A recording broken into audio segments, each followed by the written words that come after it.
जी, एक सवाल हमारे दारुल इफ्ता में ये आ रहा है कि शादी के मौके पर ये जो मर्द और औरत इकट्ठे हो जाते हैं और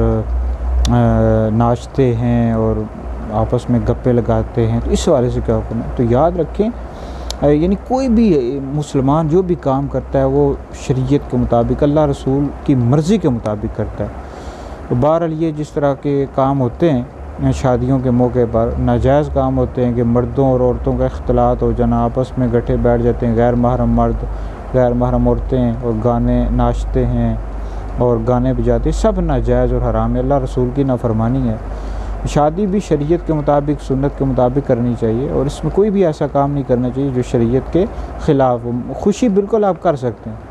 लेकिन खुशी में ये नहीं है कि मर्द और औरत आपस में इकट्ठे हो जाएं और नाचना कूदना शुरू कर दें,